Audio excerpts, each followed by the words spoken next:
Now, last month on Breakfast, you might remember we met 14-year-old Isla, who suffers from a rare skin condition called EB, which leaves her in constant pain. Yeah, Isla was here on the sofa with her dad, Andy, and also with the former footballer Graeme Souness, who's going to swim the channel with Andy to raise money for the charity DEBRA, which supports people like Isla who have EB. Yeah, Graeme was here on the sofa with us and explained why this is so very important to him.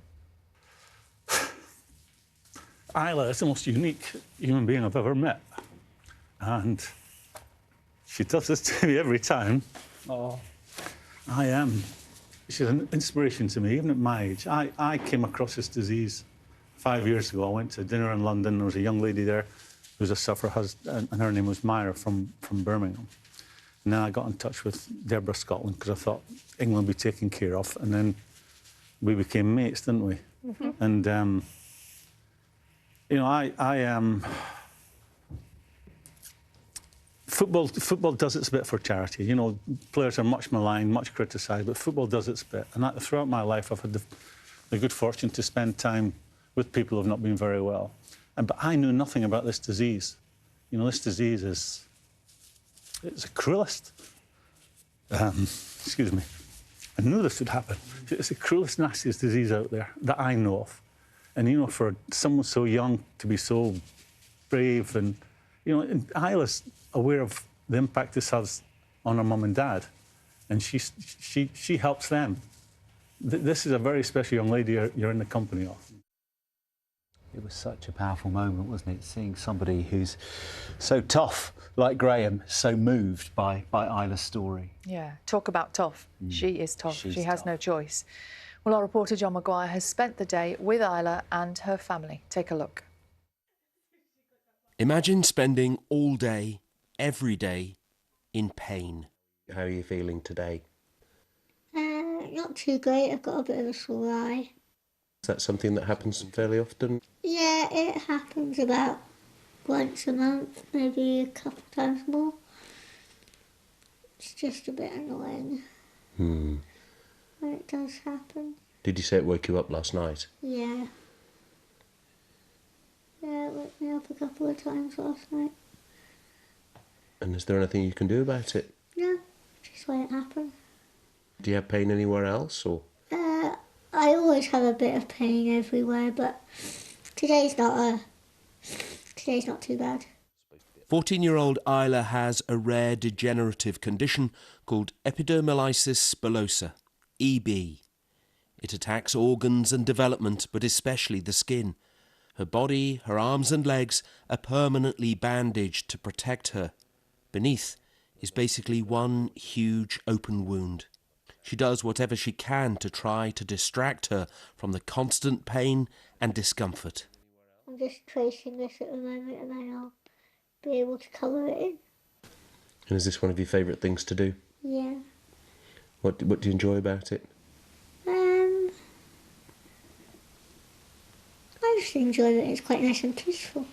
Peace is a cherished commodity. Life is tough for the family. They cope because they have each other. It's just a constant juggle. And of course, at the heart of it all is Isla, and it's looking after Isla's best interests and making sure that she's as happy as she can be or as comfortable as she can be, and that's the biggest challenge, because she's not always, and she is in dark places, and we have to recognise that. We have to be very sympathetic and patient. It's going to keep you nice and warm. Isla's dad, Andy, is part of a relay team that will swim the English Channel this month to raise awareness and money for DEBRA, a charity that helps people living with EB. Graeme Souness, a legend in the world of football, is part of that team, inspired to help after meeting Isla. You tend to find the people who run towards these kinds of fights are quite extraordinary people, and that's the likes of Graeme, Isla's carers, you know, the family. It is quite humbling that they can step into something that's so awful and stay there, because, you know, Graeme gets upset and a lot of people get very upset. You know, we get upset too, but, you know, they stay there and they help with the fight, and, you know, that's humbling. So this is the bandages that we would use in Isla for one day. So these are the ones for her knees. Elbows is slightly shorter. So that's her lower back, upper back. So these are for her fingers. These are all individually cut also from one of these large packs. This covers Isla's stomach area here, and this also. 3 times a week, Isla's bandages have to be changed.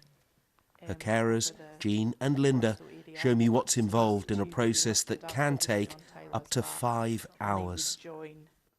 She's able to have a bath in the middle, an all too rare chance to relax.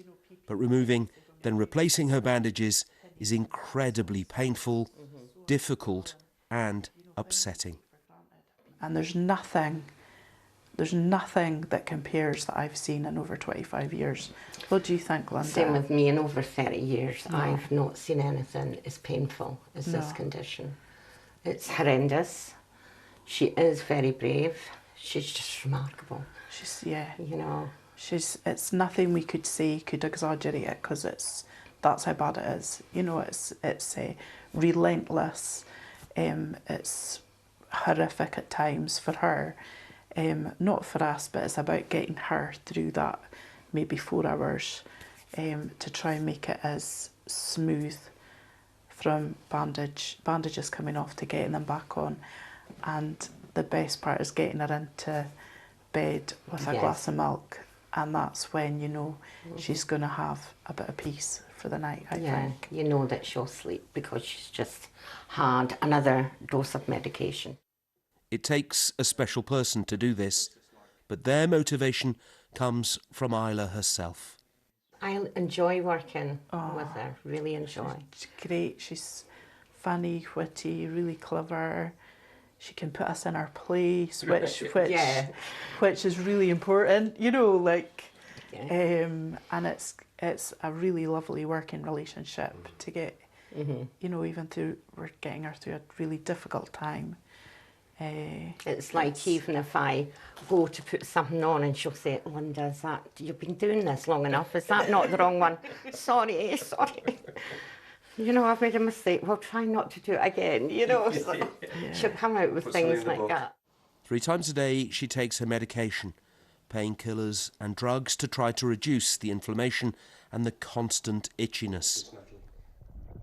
Swimming across the English Channel is inspirational, but the team's response is to say that their thoughts are with the young people who live their lives as best they can, despite such a dreadful, brutal condition. They are the inspiration. John Maguire, BBC News, Inverness. Behind the sofa. And you can see so clearly there why Graeme Souness has been inspired to get into the water.